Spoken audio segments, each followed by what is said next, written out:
Innal hamdalillah nahmaduhu wa nasta'inuhu wa nastaghfiruh wa na'udzu billahi min shururi anfusina wa sayyiati a'malina. May yahdihillahu fala mudhillalah wa may yudlil fala hadiyalah. Ashhadu an la ilaha illallah wahdahu la syarikalah wa ashhadu anna Muhammadan abduhu wa rasuluh. Yaqulu Rabbuna tabaraka wa ta'ala, ya ayyuhalladzina amanu taqullaha haqqa tuqatih wa la tamutunna illa wa antum muslimun.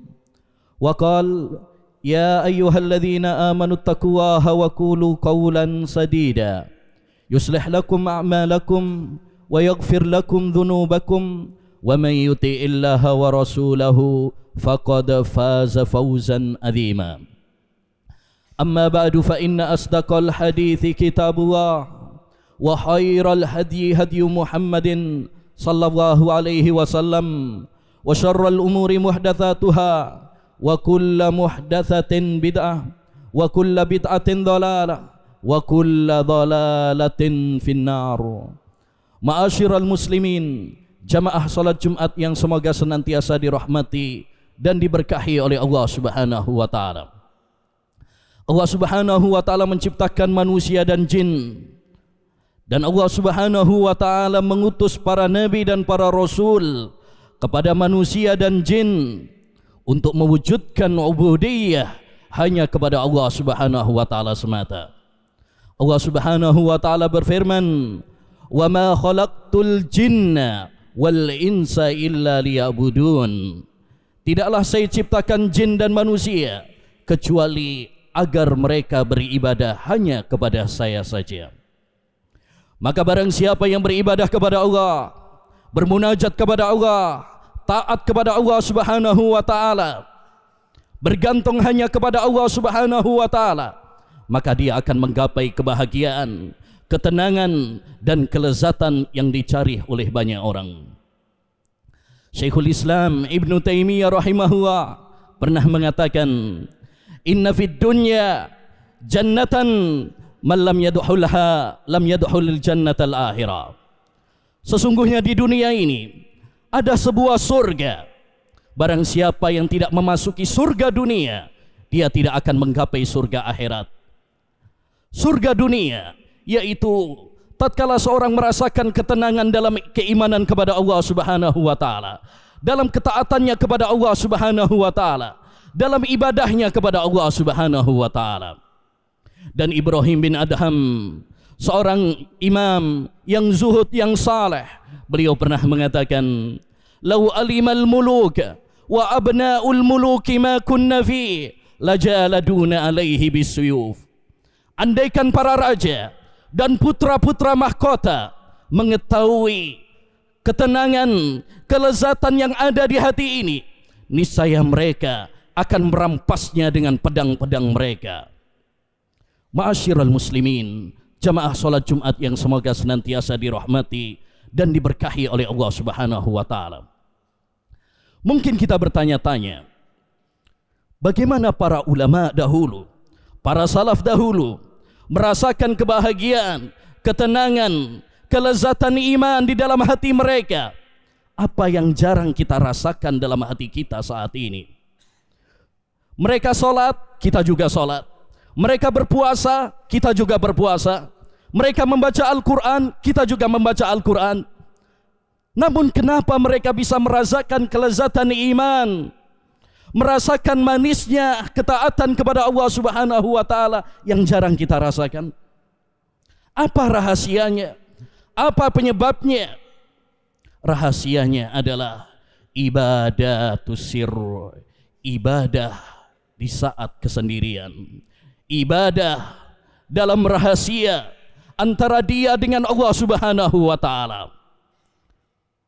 Seorang sahabat yang mulia, Zubair bin Awam, yang merupakan salah satu di antara 10 sahabat yang dijamin masuk surga, pernah berwasiat kepada kita semuanya, man istata'a minkum an takuna lahu khabi'atun min amalin salih falyaf'al. Siapa di antara kalian yang bisa memiliki amalan rahasia berupa amal saleh, maka hendaknya dia melakukannya. Dan disebutkan oleh Al-Khuraibi tentang para ulama salaf dahulu, kanu yastahibbuna ayyakuna lirrajuli habi'atun min amali salih la ta'lamuhu zaujatuhu wa auladuh. Adalah para ulama salaf dahulu, mereka menganjurkan agar seorang memiliki amalan rahasia, amalan tersembunyi yang tidak diketahui oleh istrinya, anaknya, dan orang lain. Ma'asyiral muslimin, jamaah salat Jumat yang semoga dirahmati oleh Allah Subhanahu wa taala. Inilah rahasia kelezatan iman yang dirasakan oleh para ulama salaf dahulu. Inilah ketenangan batin, ketenangan hati yang dirasakan oleh para ulama kita dahulu yang jarang kita rasakan saat ini, yaitu ibadatus sirr, ibadah saat sendirian, ibadah yang dirahasiakan, bukan yang dipamerkan, bukan yang disebarkan. Kenapa? Karena amal-amal yang dilakukan secara tersembunyi, amal-amal yang dirahasiakan akan memberikan banyak faedah. Yang pertama, dia lebih ikhlas. Bukankah ikhlas merupakan syarat diterimanya amal?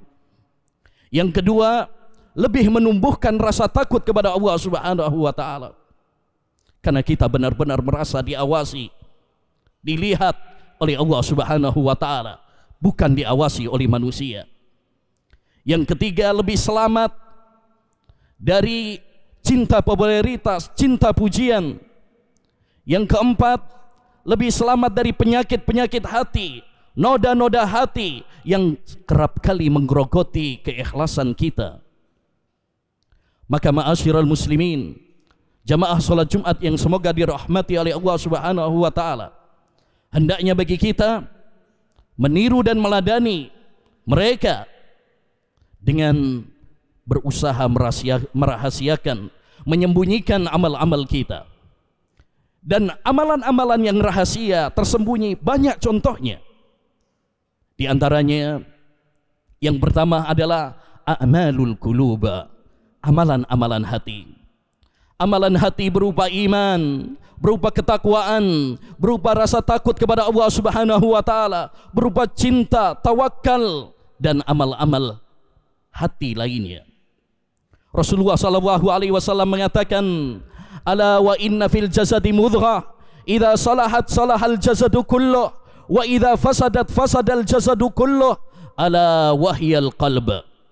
Ketahuilah bahwa pada jasad manusia ada sekerat daging. Jika dia baik, yang lainnya akan mengikut, yang lainnya akan menjadi baik. Apabila rusak, yang lainnya pun akan rusak, yaitu hati. Hati bagaikan raja. Jika raja baik, dia akan memerintahkan prajuritnya untuk kebaikan. Jika rajanya rusak, dia akan memerintahkan prajuritnya untuk kerusakan. Jika hati baik, dia akan memerintahkan mata untuk melihat yang halal, melihat yang baik. Dia akan memerintahkan telinga untuk mendengar yang baik. Dia akan memerintahkan tangan untuk melakukan yang baik. Dia akan memerintahkan lisan berbicara yang baik. Dia akan memerintahkan kaki melangkah ke tempat-tempat yang baik. Sebaliknya, jika hati ini rusak, maka dia akan memerintahkan mata, telinga, lisan, tangan, kaki menuju dosa dan kemaksiatan kepada Allah Subhanahu wa taala. Maka perbaiki hati-hati kita, perbaiki batin kita, karena ini adalah ruh amal. Sedangkan amalan-amalan yang lainnya hanyalah pengikut semata. Yang kedua, ma'asyiral muslimin, di antara contoh amalan rahasia adalah salat malam. Rasulullah sallallahu alaihi wasallam bersabda, ayyuhan nas afsus salam wa at'imut ta'am wa sallu bil laili wan nasu niyam tadkhulul jannata bisalam. Wahai sekalian manusia, sebarkan salam, berikanlah makanan kepada orang yang membutuhkan, dan salatlah di saat malam hari, saat orang yang lain terlelap dalam tidur mereka. Niscaya kalian akan masuk surga dengan kedamaian. Maka hendaknya bagi kita untuk memiliki bagian dari sholat malam di rumah kita masing-masing, tidak terlihat oleh siapapun, karena itu termasuk ibadatus sir yang sangat menakjubkan, yang menumbuhkan kebahagiaan, ketenangan dan kelezatan di dalam hati. Dan di antara contoh yang lain dari ibadatus sir adalah sedekah secara tersembunyi, terutama kepada mereka yang lemah, para janda, para anak-anak yatim dan lain sebagainya. Nabi SAW tatkala menyebutkan 7 golongan yang akan mendapatkan naungan di hari akhir nanti, di suatu hari yang tidak ada naungan kecuali naungan Allah. Salah satunya adalah wa rajulun tasaddaqa bi sadaqatin fa ahfaha hatta la ta'lama shimaluhu ma tunfiquhu yaminuh. Seorang yang mensedekahkan dengan rahasia sehingga tangan kanannya pun tidak mengetahui, tangan kirinya saja tidak mengetahui apa yang diinfakkan, apa yang diberikan, apa yang disedekahkan oleh tangan kanannya. Dia betul-betul berusaha merahasiakan sedekahnya sehingga tidak diketahui oleh banyak orang. Terutama bersedekah membantu orang-orang yang lemah. Nabi SAW bersabda, as-sa'i 'alal armarati wal masakin kal mujahidi fi sabilillah. Orang yang membantu para janda dan orang-orang miskin seperti pahala, dia akan mendapatkan pahala seperti orang yang jihad di jalan Allah Subhanahu wa taala. Di antara contoh ibadatus sir yang lainnya juga adalah al-buka fi khalwa. Seorang menangisi dosa-dosanya tatkala dia sendirian. Dalam hadis yang sama tentang 7 golongan yang akan mendapatkan naungan Allah di suatu hari yang tidak ada naungan kecuali naungannya, Rasulullah SAW menyebutkan wa rajulun khala fafad wa dzakara wa fafadat aina. Seorang yang mengingat Allah Subhanahu wa taala, dzakarallaha khalian, dia mengingat Allah Subhanahu wa taala saat sepi, saat sendirian, lalu dia meneteskan air mata karena takut kepada Allah Subhanahu wa taala, karena menyesali perbuatan-perbuatan dosanya, sehingga dia meneteskan air mata, takut akan azab Allah, takut akan siksa Allah Subhanahu wa taala. Dan Nabi SAW bersabda, ainani la tamassuhumun nar, 2 mata yang tidak akan disentuh oleh api neraka. Ainun bakat min khasyatillah wa ainun tahrisu fi sabilillah. Mata yang menangis karena rasa takut kepada Allah Subhanahu wa taala, dan mata yang terjaga dalam jihad fi sabilillah. Ma'asyiral muslimin, jamaah salat Jumat yang semoga dirahmati oleh Allah Subhanahu wa taala. Intinya, mari hendaknya bagi kita semuanya, setiap muslim dan muslimah, memiliki amalan-amalan rahasia dalam hidup ini sebagai bekal untuk menghadap Allah Subhanahu wa taala di saat tidak ada yang bermanfaat kecuali orang yang menghadap Allah Subhanahu wa taala dengan hati yang bersih. Di saat semua rahasia-rahasia kita akan dibongkar oleh Allah Subhanahu wa taala. Yauma tubalas sarair. Pada hari itu semua rahasia hati manusia akan dibongkar, dibuka oleh Allah Subhanahu wa taala. Aqulu qauli hadza wa astaghfirullah li wa lakum wa lisairil muslimina wal muslimat fastaghfiruh innahu huwal ghafurur rahim.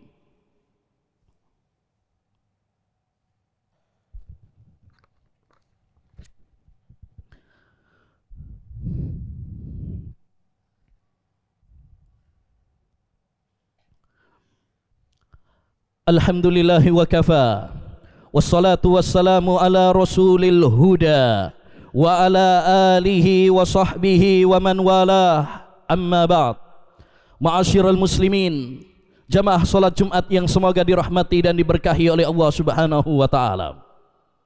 Jika kita dianjurkan untuk memiliki amalan-amalan rahasia yang hendaknya kita rahasiakan, yang hendaknya kita sembunyikan, yang hendaknya kita lakukan saat sendirian, maka sebaliknya kita juga harus takut kepada Allah Subhanahu wa taala, meninggalkan maksiat dan dosa saat kita sedang sendirian.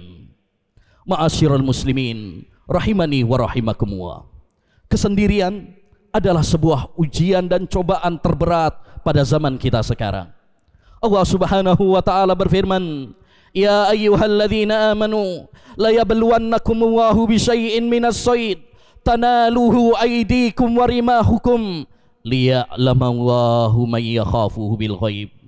Wahai orang-orang yang beriman, Allah Subhanahu wa taala akan menguji kalian dengan binatang buruan yang diharamkan oleh Allah Subhanahu wa taala saat seorang sudah ihram, saat umrah atau haji. Tetapi Allah mudahkan sehingga bisa ditangkap oleh tangan kalian dan senjata kalian.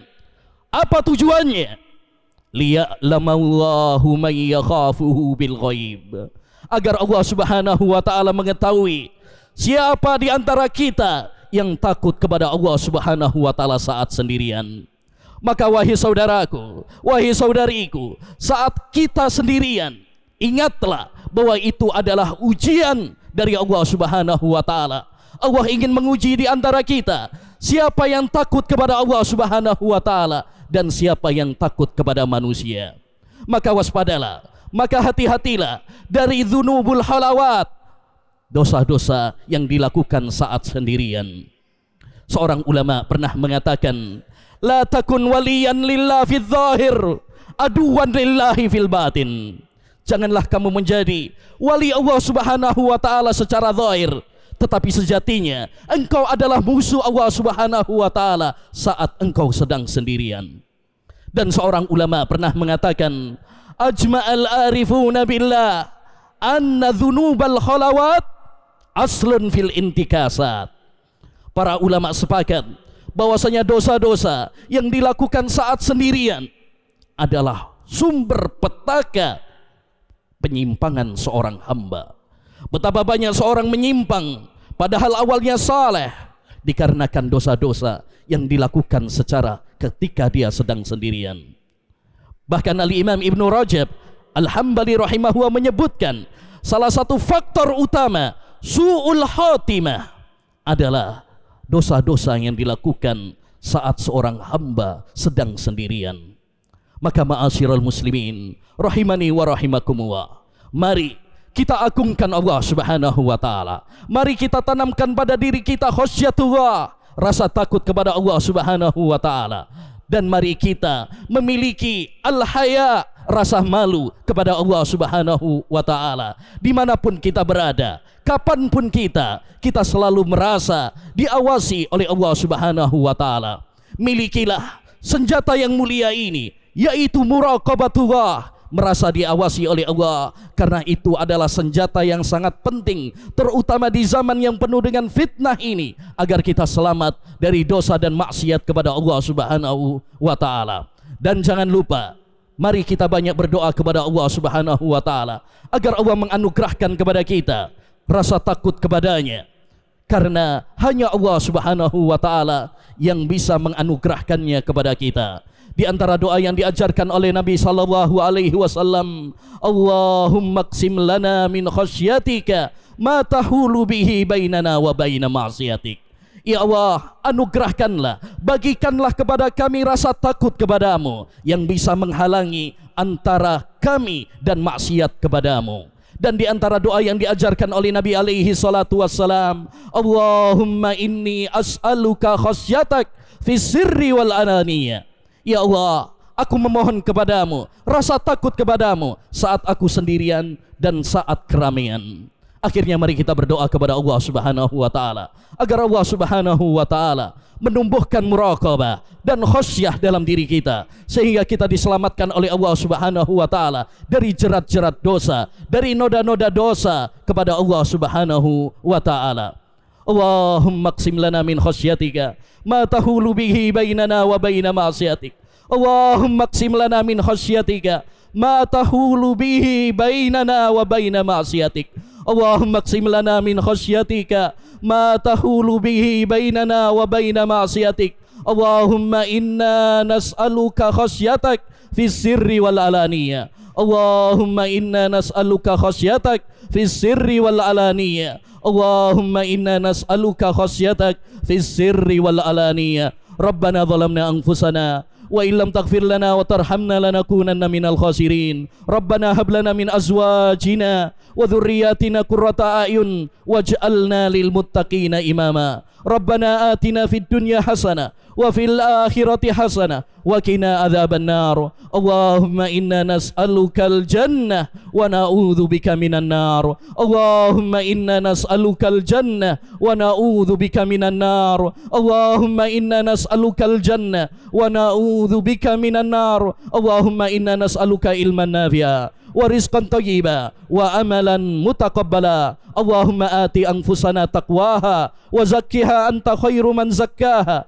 anta waliyuha wa maulaha ya arhamar rahimin. Allahumma hdina li ahsanil akhlaq la yahdi li ahsaniha illa anta wasrif anna sayyi'aha la yasrifu anna sayyi'aha illa anta. Allahumma hfid biladana Indonesia minal fitan ma dhahara minha wa ma batan. Allahumma hfid biladana Indonesia minal fitan ma dhahara minha wa ma batan. Allahumma hfidna minal fitan ma dhahara minha wa ma batan. Allahumma hfid syababana wa nisa'ana wa auladana minal fitan ma dhahara minha wa ma batan. Inna Allaha malaikatahu yusalluna 'alan nabi ya ayyuhalladzina amanu sallu alaihi wa sallimu taslima. Wa akhiru da'wana anil hamdulillahi rabbil alamin wa aqimis shalah.